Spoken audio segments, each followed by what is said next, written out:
बोलो सच्चिदानंद भगवान की जय। बोलो विष्णु भगवान की जय। बोलो वृंदावन बिहारी लाल की जय। जय जय श्री राधे, जय जय श्री राधे। राजा निमि ने पूछा, योगीश्वरों, आप लोग कृपा करके यह बतलाइए कि भगवान किस समय किस रंग का कौन सा आकार स्वीकार करते हैं, मनुष्य किन नामों और विधियों से उनकी उपासना करे। अब नवीं योगीश्वर करभांजी ने कहा, राजन 4 युग है। राजन 4 युग है, सत्य, त्रेता, द्वापर और कली। इन युगों में भगवान के अनेकों रंग, नाम और आकृतियां होती हैं तथा विभिन्न विधियों से उनकी पूजा की जाती है। सतयुग में भगवान के श्री विग्रह का रंग होता है श्वेत, उनकी 4 भुजाएं, सर पर जटा होती है तथा वे वल्कल का ही वस्त्र पहनते हैं। काले मृग का चरम, रुद्राक्ष की माला, कमंडल धारण करते हैं। सतयुग के मनुष्य बड़े शांत, परस्पर वैर रहित, सबके हितैषी और समदर्शी होते हैं। राजन त्रेता युग में भगवान के श्री विग्रह का रंग होता है लाल, 4 भुजाएं होती हैं और कटी भाग में वे 3 मेखला धारण करते हैं। उनके केस सुनहले होते हैं और वे वेद प्रतिपादित यज्ञ के रूप में रहकर श्रुवा आदि यज्ञ पात्रों को धारण किया करते हैं। उस युग के मनुष्य धर्म में बड़ी निष्ठा रखने वाले, वेदों के अध्ययन में बड़े प्रवीण होते हैं, वेदों के अध्ययन में बड़े दक्ष होते हैं।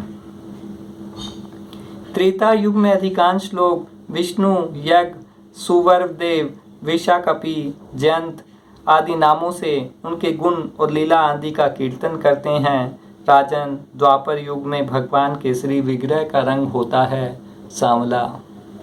वे पीताम्बर, शंख, चक्र, गदा आदि अनेक आयुध धारण करते हैं। वक्षस्थल पर श्रीवत्स का चिन्ह, कौस्तुभमणि आदि लक्षणों से वे पहचाने जाते हैं। राजन उस समय जिज्ञासु मनुष्य महाराज के चिन्ह, छत्र, चंवर आदि से युक्त परम पुरुष भगवान की वैदिक और तांत्रिक विधि से आराधना करते हैं। वे लोग इस प्रकार भगवान की स्तुति करते हैं, हे ज्ञान स्वरूप भगवान वासुदेव, हे ज्ञान स्वरूप भगवान वासुदेव एवं क्रिया शक्ति स्वरूप संकर्षण। हे ज्ञान स्वरूप भगवान वासुदेव एवं क्रिया शक्ति स्वरूप संकर्षण, हम आपको बार बार नमस्कार करते हैं, प्रणाम करते हैं। भगवान परमुग्न और अनिरुद्ध के रूप में हम आपको नमस्कार करते हैं। ऋषि, नारायण, महात्मा, नर, विश्वेश्वर, विश्वरूप और सर्वभूतात्मा भगवान को हम नमस्कार करते हैं। अब कलयुग में अनेक तंत्रों के विधि विधान से भगवान की जैसी पूजा की जाती है, उसका वर्णन सुनो। कलयुग में भगवान का श्री विग्रह होता है कृष्ण वर्ण, काले रंग का, जैसे नीलम मणि से उज्जवल कांति धारा निकलती रहती है, वैसे ही उनकी अंग की छटा भी उज्जवल होती है। वे हृदय आदि अंग, कौस्तुभ आदि उपांग, सुदर्शन आदि अस्त्र और सुनंद पार्षदों से संयुक्त रहते हैं। कलयुग में श्रेष्ठ बुद्धि संपन्न पुरुष ऐसे यज्ञों के द्वारा उनकी आराधना करते हैं, जिनमें नाम, गुण, लीला आदि के कीर्तन की प्रधानता रहती है। वे लोग भगवान की स्तुति इस प्रकार करते हैं, प्रभो आप शरणागत के रक्षक हैं, प्रभो आप शरणागत के रक्षक हैं। आपके चरणाविंद सदा सर्वदा ध्यान करने योग्य, माया मोह के कारण होने वाले संसारिक पराजयों का अंत कर देने वाले तथा भक्तों की समस्त अभिष्ट वस्तुओं का दान कर देने वाले कामधेनु स्वरूप हैं। वे तीर्थों को भी तीर्थ बनाने वाले समय परम तीर्थ स्वरूप हैं। शिव, ब्रह्मा आदि बड़े बड़े देवता उन्हें नमस्कार करते हैं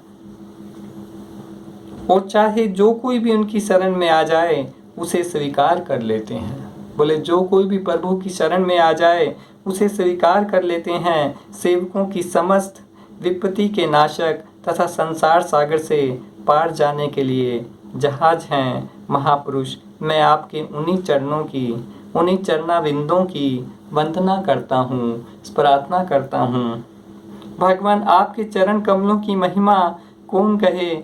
रामावतार में अपने पिता दशरथ जी के वचनों से देवताओं के लिए भी वांछनीय और राज्य लक्ष्मी को छोड़कर आपके चरण कमल वन वन घूमते फिरे। सचमुच आपकी धर्मनिष्ठता की सीमा है। और महापुरुष आप प्रभु, मैं आपके उन्हीं चरण कमलों की वंदना करता हूँ।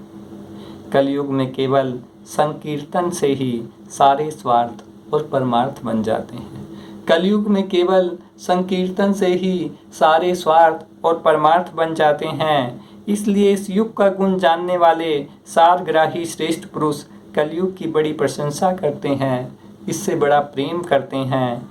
देहाभिमानी, देह के अभिमानी जीव संसार चक्र में अनादिकाल से भटक रहे हैं। उनके लिए भगवान की लीला, गुण और नाम के कीर्तन से बढ़कर कोई परम लाभ नहीं है, क्योंकि इससे संसार में भटकना मिट जाता है, परम शांति का अनुभव होता है। राजन, सतयुग, त्रेता और द्वापर की प्रजा चाहती है कि हमारा जन्म कलयुग में हो, क्योंकि कलयुग में कहीं कहीं भगवान नारायण के शरणागत, उन्हीं के आश्रय में रहने वाले बहुत से भक्त उत्पन्न होंगे। और जो प्रेमी भक्त अपने प्रियतम भगवान के चरण कमलों का अन्य भाव से दूसरी भावनाओं, आस्थाओं, वृत्तियों और प्रवृत्तियों को छोड़कर भजन करता है, बोले दूसरी आस्थाओं, वृत्तियों, प्रवृत्तियों को छोड़कर भजन करता है, उससे पहली बात तो यह है कि पाप कर्म होते ही नहीं, परंतु यदि कभी किसी प्रकार हो भी जाएं तो परम पुरुष भगवान श्री हरि उसके हृदय में बैठकर वह सब दो बहा देते हैं, उसके हृदय को शुद्ध कर देते हैं। नारद जी कहते हैं, वसुदेव जी, मिथिला नरेश राजा निमि ने 9 योगीश्वरों से इस प्रकार भागवत धर्मों का वर्णन सुनकर बहुत ही आनंदित हुए। उन्होंने अपने ऋत्विज और आचार्यों के साथ ऋषभ नंदन नव योगीश्वरों की पूजा की। इसके बाद सब लोगों के सामने ही वे सिद्ध अंतर्धान हो गए। विधिराज नेमि ने उनसे सुने हुए भागवत धर्मों का आचरण किया और परम गति प्राप्त की। महाभाग्यवान वसुदेव जी, मैंने तुम्हारे आगे जिन भागवत धर्मों का वर्णन किया है, तुम भी यदि श्रद्धा के साथ उनका आचरण करोगे तो अंत में सब आसक्तियों से छूटकर भगवान का परम पद पा लोगे। सुखदेव जी कहते हैं, परीक्षित, जब देवऋषि नारद और वसुदेव जी को उपदेश करके चले गए, तब अपने पुत्र सनकादिकों, देवताओं और प्रजापतियों के साथ, ब्रह्मा जी, भूतगणों के साथ, महादेव जी और मरुदगणों के साथ देवराज इंद्र द्वारका नगरी में आए। सब देवता द्वारका नगरी में आए। साथ ही सभी आदित्यगण, अश्विनी कुमार, नाग, सिद्ध, चारण, विद्याधर, किन्नर भी पहुँचे। उन लोगों के आगमन का उद्देश्य यह था कि मनुष्य का सा मनोहर वेश धारण करने वाले और अपने श्याम सुंदर विग्रह से सभी लोगों का मन अपनी ओर खींचकर रमा लेने वाले भगवान श्री कृष्ण का दर्शन करें, क्योंकि इस समय उन्होंने अपना श्री विग्रह प्रकट करके उसके द्वारा तीनों लोकों में ऐसी पवित्र कीर्ति का विस्तार किया है जो समस्त लोगों के पाप ताप को सदा के लिए मिटा देते हैं। द्वारकापुरी में सब प्रकार की संपत्ति और ऐश्वर्यों से समृद्ध तथा अलौकिक दीप्ति से दिदीप्यमान हो रही थी। वहां आकर उन लोगों ने अनूठी छवि से युक्त भगवान श्री कृष्ण के दर्शन किए और अर्थों से युक्त वाणी के द्वारा उनकी स्तुति करने लगे। देवताओं ने प्रार्थना की, स्वामी, कर्मों के विकट फंदों से छूटने की इच्छा वाले मुमुक्षुजन, कर्मों के विकट फंदों से छूटने की इच्छा वाले ज्ञानी जन भक्ति भाव से अपने हृदय में जिसका चिंतन करते रहते हैं, आपके उसी चरण कमल को हम लोगों ने अपनी बुद्धि, इंद्रिय, प्राण, मन और वाणी से साक्षात नमस्कार किया है। ओहो, बहुत आश्चर्य है। बोले आज हमने आपके चरण कमलों का दर्शन करके उनको साक्षात दर्शन करके नमस्कार किया है। ये बड़े आश्चर्य की बात है। स्तुति करने योग्य परमात्मन जिन मनुष्यों की चित्तवृत्ति राग द्वेष आदि से कुलसित है, बोले जिन मनुष्यों का चित्त राग द्वेष से कुलसित है, वे उपासना, वेदाध्ययन, दान, तपस्या, यज्ञ आदि कर्म भले ही करें, परंतु उनकी वैसी शुद्धि नहीं होती जैसे श्रवण के द्वारा संपुष्ट सज्जन पुरुषों की आपकी लीला, कथा, कीर्ति के विषय में दिन दिन बढ़कर परिपूर्ण होने वाली श्रद्धा से होती है। बोले यदि जिनका मन राग द्वेष से जिन्होंने अपने राग द्वेष पर विजय नहीं पाई है, इंद्रियों पर विजय नहीं पाई है, वे यदि उपासना करते हैं, वेद अध्ययन करते हैं, तपस्या करते हैं, यज्ञ करते हैं, तो भी उनकी वैसी शुद्धि नहीं होती जिस प्रकार श्रवण के द्वारा, सुनने के द्वारा या कहने के द्वारा सज्जन पुरुष आपकी लीला कथा का कीर्तन करते हैं और उनकी जिस श्रद्धा से जिस प्रकार उनकी बुद्धि शुद्ध होती है, वैसी ज्ञानी लोगों की भी नहीं होती।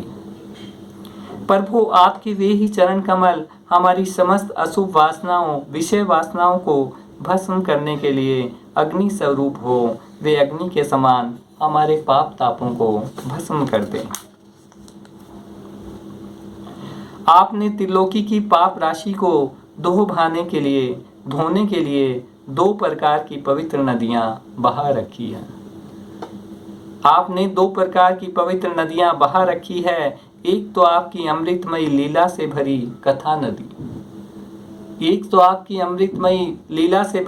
कथा नदी, दूसरी आपके पाद प्रक्षालन, पाँवों के धोवन के जल से भरी गंगा जी। अतः सत्संगी विवेकी जन कानों के द्वारा आपकी कथा नदी में और शरीर के द्वारा गंगा जी में गोता लगाकर दोनों ही तीर्थों का सेवन करते हैं और अपने पाप ताप मिटा देते हैं। ब्रह्मा जी ने कहा, सर्वात्मन प्रभो, पहले हम लोगों ने आपसे अवतार लेकर पृथ्वी का भार उतारने के लिए प्रार्थना की थी। सो वह काम आपने हमारी प्रार्थना के अनुसार यथोचित रूप से पूरा कर दिया। पुरुषोत्तम सर्वशक्तिमान प्रभो, आपको यदुवंश में अवतार ग्रहण किए 125 वर्ष बीत गए हैं। आपको यदुवंश में अवतार ग्रहण किए 125 वर्ष बीत गए हैं। अब हम लोगों का ऐसा कोई काम बाकी नहीं है जिसे पूर्ण करने के लिए आपको यहाँ रहने की आवश्यकता हो। ब्राह्मणों के शाप के कारण आपका यह कुल भी एक प्रकार से नष्ट हो ही चुका है। इसलिए वैकुंठनाथ, यदि आप उचित समझें तो अपने परम धाम में पधारिए। अपने सेवक हम लोकपालों को तथा हमारे लोगों का पालन पोषण कीजिए। भगवान श्री कृष्ण ने कहा, ब्रह्मा जी, आप जैसा कहते हैं मैं पहले से ही वैसा निश्चय कर चुका हूँ। मैंने आप लोगों का सब काम पूरा करके पृथ्वी का भार उतार दिया है, परंतु एक काम अभी बाकी है। वह यह है, यदुवंशी बल, विक्रम, वीरता, शूरता और धन संपत्ति से उन्मत्त हो रहे ये यदुवंशी सारी पृथ्वी को ग्रस लेने पर तुले हुए हैं। निष्पाप ब्रह्मा जी, अब ब्राह्मणों के शाप से इस वंश का नाश प्रारंभ हो चुका है। इसका अंत हो जाने पर मैं आपके धाम में होकर जाऊंगा। सुखदेव जी कहते हैं, परीक्षित, भगवान श्री कृष्ण ने इस प्रकार कहा, तब ब्रह्मा जी ने उन्हें प्रणाम किया और देवताओं के साथ वे अपने धाम को चले गए। उनके जाते ही द्वारकापुरी में बड़े बड़े अपशकुन, बड़े बड़े उत्पात उठ खड़े हुए। उन्हें देखकर यदुवंश के बड़े बूढ़े भगवान श्री कृष्ण के पास आए। भगवान श्री कृष्ण ने उनसे यह बात कही। भगवान श्री कृष्ण ने कहा, गुरुजनों, आजकल द्वारका में जिधर देखिए उधर ही बड़े बड़े अपशकुन और उत्पात हो रहे हैं। आप लोग जानते ही हैं कि ब्राह्मणों ने हमारे वंश को ऐसा शाप दे दिया है जिसे टाल सकना बहुत ही कठिन है। इसलिए मेरा ऐसा विचार है कि यदि हम लोग अपने प्राणों की रक्षा चाहते हों तो हमें यहाँ नहीं रहना चाहिए। अब विलंब करने की आवश्यकता नहीं, हम लोग आज ही परम पवित्र प्रभास क्षेत्र के लिए निकल पड़ें। प्रभास क्षेत्र की महिमा बहुत प्रसिद्ध है। सुखदेव जी कहते हैं, जब भगवान श्री कृष्ण ने इस प्रकार आज्ञा दी तब यदुवंशियों ने एक मत से प्रभास जाने का निश्चय कर लिया और सब अपने अपने रथ जोतने लगे। उद्धव जी भगवान श्री कृष्ण के बड़े प्रेमी और सेवक थे। उन्होंने जब यदुवंशियों की यात्रा की तैयारी करते देखा, भगवान की आज्ञा सुनी और अत्यंत घोर अपशकुन देखे, तब वे जगत के एकमात्र अधिपति भगवान श्री कृष्ण के पास एकांत में गए, उनके चरणों पर अपना सिर रखकर प्रणाम किया और हाथ जोड़कर उनसे प्रार्थना करने लगे। उद्धव जी ने कहा, योगेश्वर, आप देवादि देवों के भी अधीश्वर हैं, आप देवताओं के भी देव हैं। आपकी लीलाओं के श्रवण कीर्तन से जीव पवित्र हो जाता है। आप सर्वशक्तिमान परमेश्वर हैं। आप चाहते तो ब्राह्मणों के शाप को मिटा सकते थे, परंतु आपने वैसा नहीं किया। इससे मैं यह समझ गया कि अब आप यदुवंश का संहार करके इसे समेटकर अवश्य ही इस लोक का परित्याग कर देंगे। श्याम सुंदर, मैं आधे क्षण के लिए भी आपके चरण कमलों के त्याग की बात सोच भी नहीं सकता। मैं आधे क्षण के लिए भी आपके चरण कमलों के त्याग की बात सोच भी नहीं सकता। मेरे जीवन सर्वस्व, मेरे स्वामी, आप मुझे भी अपने धाम ले चलिए। आप हमारे प्रियतम हैं, और तो क्या आप हमारे आत्मा ही हैं। ऐसी स्थिति में हम आपके प्रेमी भक्त आपको कैसे छोड़ सकते हैं। भगवान श्री कृष्ण ने कहा, महाभाग्यवान उद्धव, तुमने मुझसे जो कुछ कहा है मैं वही करना चाहता हूँ। ब्रह्मा, शंकर और इंद्र आदि लोकपाल भी अब यही चाहते हैं कि मैं उनके लोकों में होकर अपने धाम को चला जाऊं। पृथ्वी पर देवताओं को जितना काम करना था उसे मैं पूरा कर चुका। उसी काम के लिए ब्रह्मा जी की प्रार्थना से मैं बलराम जी के साथ अवतीर्ण हुआ था। अब यह यदुवंश जो ब्राह्मणों के शाप से भस्म हो चुका है, पारस्परिक फूट और युद्ध से नष्ट हो जाएगा। आज के 7वें दिन समुद्र इस पूरी द्वारिका को डुबो देगा। प्यारे उद्धव, जिस क्षण मैं मत्स्य लोक का, मृत्यु लोक का परित्याग कर दूंगा, उसी क्षण इसके सारे मंगल नष्ट हो जाएंगे और थोड़े ही दिनों में पृथ्वी पर कलयुग का बोलबाला हो जाएगा। जब मैं इस पृथ्वी को त्याग कर दूं तब तुम इस पर मत रहना, क्योंकि साधु उद्धव, कलयुग में अधिकांश लोगों की रुचि अधर्म में ही होगी। इस जगत में जो कुछ मन से सोचा जाता है, वाणी से कहा जाता है, नेत्रों से देखा जाता है और श्रवण आदि इंद्रियों से अनुभव किया जाता है, वह सब नाशवान है, सपने की तरह मन का विलास है। इसलिए माया मात्र है, मिथ्या है, ऐसा समझ लो।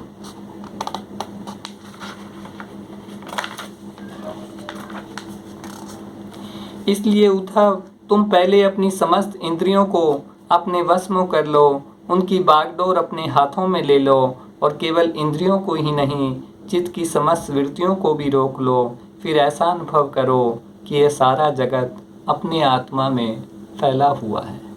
ये सारा जगत अपनी आत्मा में फैला हुआ है और आत्मा मुझ सर्वात्मा इंद्रियातीत ब्रह्म से एक है, अभिन्न है। जब वेदों के मुख्य ज्ञान, निश्चय रूप ज्ञान और अनुभव रूप विज्ञान से भली भांति संपन्न होकर तुम अपने आत्मा के अनुभव में ही आनंद मगन रहोगे, संपूर्ण देवता आदि शरीरधारियों के भी आत्मा हो जाओगे। बोले, जब तुम अपनी आत्मा में मग्न रहोगे तो संपूर्ण देवता आदि शरीरधारियों के भी आत्मा हो जाओगे। सुखदेव जी कहते हैं, जब भगवान श्री कृष्ण ने इस प्रकार आदेश दिया तब भगवान के परम प्रेमी उद्धव जी ने उन्हें प्रणाम करके तत्व ज्ञान की प्राप्ति की इच्छा से यह प्रश्न किया। उद्धव जी ने कहा, भगवान अनंत, जो लोग विषयों के चिंतन और सेवा में सेवन में घुल मिल गए हैं, विषयात्मा हो गए हैं। जो लोग विषयों के चिंतन में पड़े हुए हैं उनके लिए विषय भोगों और कामनाओं का त्याग करना अत्यंत कठिन है। सर्वस्वरूप उनमें भी जो लोग आपसे विमुख हैं, उनके लिए तो इस प्रकार का त्याग सर्वथा असंभव है, ऐसा मेरा निश्चय है।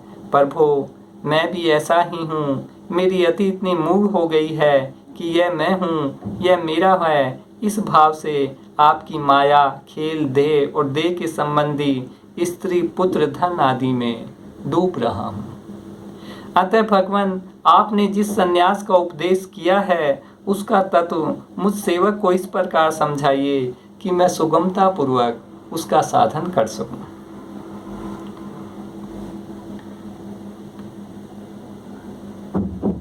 मैं समझता हूँ कि मेरे लिए आत्म तत्व का उपदेश करने वाला आपके अतिरिक्त देवताओं में कोई नहीं है, अतः आप ही मुझे उपदेश कीजिए।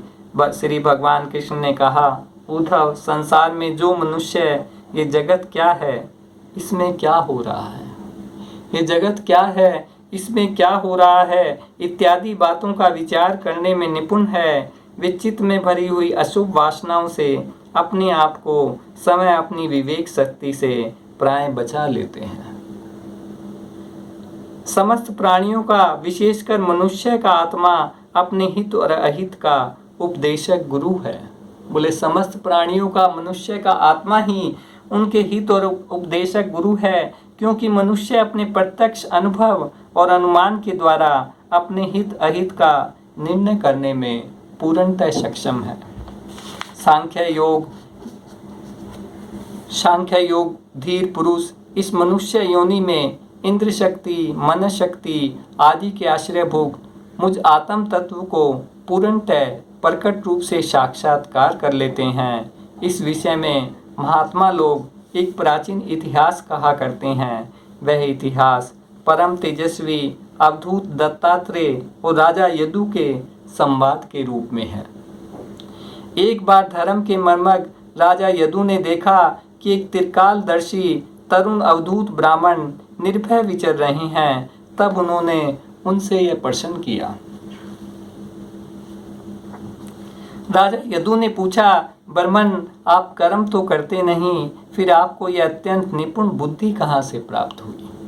आप कर्म तो करते नहीं, फिर आपको यह निपुण बुद्धि कहाँ से प्राप्त हुई, जिसका आश्रय लेकर आप परम विद्वान होने पर भी बालक के समान संसार में विचरते रहते हैं। मैं देख रहा हूँ कि आप कर्म करने में समर्थ, विद्वान और निपुण है। आपकी वाणी से तो मानो अमृत टपक रहा है, फिर भी आप जड़, उन्मत्त अथवा पिशाच के समान रहते हैं, न तो कुछ करते हैं न चाहते ही हैं। हम आपसे यह पूछना चाहते हैं कि आपको अपने आत्मा में ऐसे ही अनिर्वचनीय आनंद का अनुभव कैसे होता है? आप कृपा करके अवश्य बतलाइए। भगवान श्री कृष्ण ने कहा, उद्धव, हमारे पूर्वज महाराज यदु ने दत्तात्रेय जी का अत्यंत सत्कार करके यह प्रश्न पूछा। तब दत्तात्रेय जी ने कहा, ब्रह्मवेता दत्तात्रेय जी ने कहा, राजन, मैंने अपनी बुद्धि से बहुत से गुरुओं का आश्रय लिया है। उनसे शिक्षा ग्रहण करके मैं इस जगत में मुक्त भाव से स्वच्छंद विचरता हूँ। तुम उन गुरुओं के नाम, उनसे ग्रहण की हुई शिक्षा सुनो। मेरे गुरुओं के नाम है पृथ्वी, वायु, आकाश, जल, अग्नि, चंद्रमा, सूर्य, कबूतर, अजगर, समुद्र, पतंग, भौरा, मधुमक्खी, हाथी, शहद निकालने वाला, हरिण, मछली, पिंगला, वेश्या, कुरर पक्षी, बालक, कुंवारी कन्या, बांध बनाने वाला, सर्प, मकड़ी और भंगी कीट। राजन, मैंने इन 24 गुरुओं का आश्रय लिया है। इन्हीं के आचरण से इस लोक में अपने लिए शिक्षा ग्रहण की है। मैंने जो कुछ सीखा है वह सब ज्यों का त्यों तुमसे कहता हूँ। मैंने पृथ्वी से उसके धैर्य की, क्षमा की शिक्षा ली है। लोग पृथ्वी पर कितना आघात और क्या क्या उत्पात नहीं करते, परंतु वह न तो किसी से बदला लेती है न रोती चिल्लाती है। पृथ्वी के ही विकार पर्वत और वृक्ष से मैंने शिक्षा ग्रहण की है कि जैसे उनकी सारी चेष्टाएं सदा सर्वदा दूसरों के हित के लिए ही होती हैं। उनकी सारी चेष्टाएं सदा सर्वदा दूसरों के हित के लिए ही होती है, बल्कि यूं कहना चाहिए उनका जन्म ही एकमात्र दूसरों का हित करने के लिए ही हुआ है। साधु पुरुष को चाहिए कि उनकी शिष्यता स्वीकार करके उनसे परोपकार की शिक्षा ग्रहण करें। मैंने शरीर के भीतर रहने वाले वायु प्राण वायु से यह शिक्षा ग्रहण की है कि जैसे वह आहार मात्र की इच्छा रखता है और उसकी प्राप्ति से ही संतुष्ट हो जाता है, जैसे वह आहार मात्र की इच्छा रखता है और उसकी प्राप्ति से ही संतुष्ट हो जाता है, वैसे ही साधक को भी चाहिए कि जितने से जीवन निर्वाह हो जाए उतना भोजन करते। इंद्रियों को तृप्त करने के लिए बहुत से विषय न चाहे, शरीर के बाहर रहने वाले वायु से मैंने यह शिक्षा सीखा कि जैसे वायु को अनेकों स्थान में जाना पड़ता है, जैसे वायु को अनेकों स्थान में जाना पड़ता है, परंतु वह कहीं भी आसक्त नहीं होता, किसी का भी गुण दोष नहीं अपनाता, वैसे ही साधक पुरुष भी आवश्यकता होने पर विभिन्न प्रकार के धर्म और स्वभाव वाले विषयों में जाए, परंतु अपने लक्ष्यों पर स्थिर रहे। किसी के गुण या दोष की ओर झुक न जाए, किसी से आसक्ति या द्वेष न कर बैठे। गंध वायु का गुण नहीं, पृथ्वी का गुण है, परंतु वायु को गंध का वहन करना पड़ता है। ऐसा करने पर भी वायु शुद्ध ही रहता है, गंध से उसका संपर्क नहीं होता। वैसे ही साधक जब तक इस पार्थिव शरीर से इस शरीर से संबंध है, तब तक उसे इसकी व्याधि पीड़ा भूख प्यास आदि का भी वहन करना पड़ता है। राजन, जितने भी घट मठ आदि पदार्थ हैं, जितने भी पदार्थ हैं, वे चाहे चल हो या चल, उनके कारण भिन्न भिन्न प्रतीत होने पर भी वास्तव में आकाश एक और अखंड है।